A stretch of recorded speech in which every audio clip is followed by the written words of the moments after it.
Good morning, I'm Brian Reagan. This is Tyler Kelly.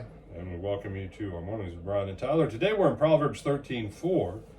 The Word of God there says, "The appetite of the lazy craves and gets nothing, while the appetite of the diligent is richly supplied." Tyler?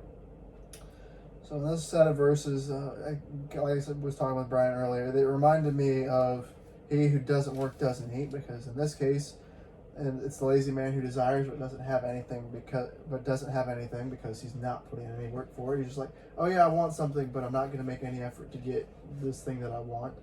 Whereas the person who's diligent will get what they're after because they're actively seeking and working towards either accomplishing or achieving or getting the thing that they desire. Okay. Not bad, not bad. Proverbs 12:24 that we looked at about a week and a half ago. The hand of the diligent will rule, while the lazy will be put to forced labor. This concept of the diligent versus the lazy. Here's the other application or extension of 13:4. What Tyler said is spot on. I would ask you to consider this. The lazy person has a hard time ever denying themselves anything.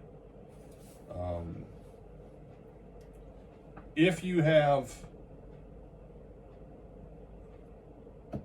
say, 200 kernels of corn,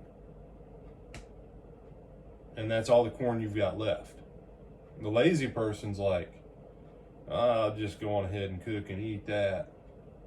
The diligent person says, yeah, I need to plant that. That way I've got more. And you say, no, Tyler made that face. What? Like 200 kernels of corn, what? But that's kind of the other point.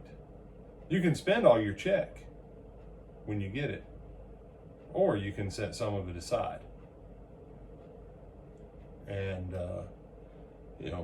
and this is the great trap of America.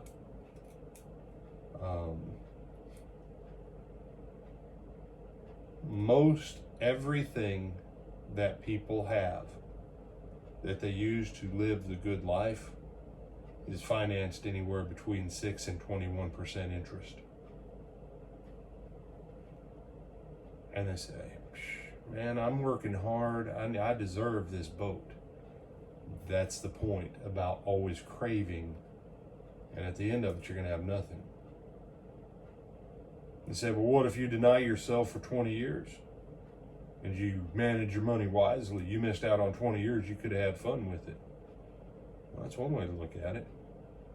The other way to look at it, though, is if you actually have used your money wisely during those 20 years, what you've built up allows you to now be able to enjoy certain things without having payments, without having interest, because you're able to pay cash for it, to buy the whole thing straight out. And just something to think about, Tyler. Okay. Now, I didn't finance Little Lou Diamond. I didn't finance him. He was paid for 100%. Okay. But if this is a 30-foot boat with a two 350 motors side by side so I can water ski, right? And you said, what kind of boat? Yeah, no, I want to be able to go real fast water skiing.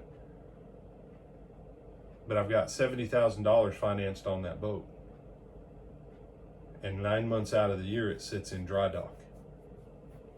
Now in Florida, you can get away with being more, but in a lot of places in America, you only get 3 months out of your boat. But you got to make payments on that thing for like 12 months.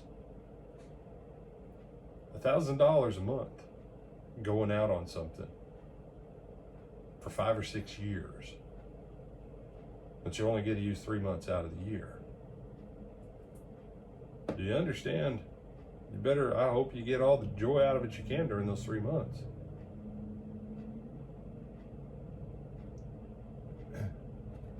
You're getting close to having your car paid off within a few years. In a few years, yes. Okay. Are you looking forward to not having to make that payment? Yes. Yes.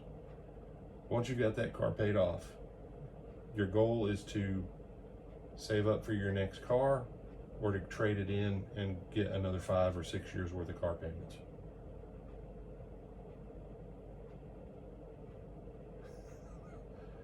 Yeah, you took too long to answer that one. That's the point of craving. If you ever buy 2 cars in a row with car payments, you'll very quickly come to the place where you go, you know what? No more payments. No more payments. Because here's the other trap of the lazy. Because they get what they crave in the short term, they don't realize that they're giving someone else 10, 15, 20% interest. Because as long as they can make a payment, they're good. What could you do if you had 20% more of your money every 6 years instead of someone else? Probably quite a few things. Probably quite a few things. Hence the diligent. The diligent. And we should have been teaching on this a lot more in the church for a lot longer. So Tyler had some great comments. Mine are just some additional for us to contemplate. Invite him to come back for lunch and tonight. We invite you to come back for our studies of the Gospels at 12:30 p.m. Eastern Daylight Time. And then as well this evening at 7 o'clock at our at the Lake Butler Church of Christ in Lake Butler, Florida, either on the live stream or in person for our Wednesday night service about bringing others to Christ. Yep, hosted by Brother Gene Black. Gene Black this Wednesday night. So we look forward to seeing you then. Until then, bye.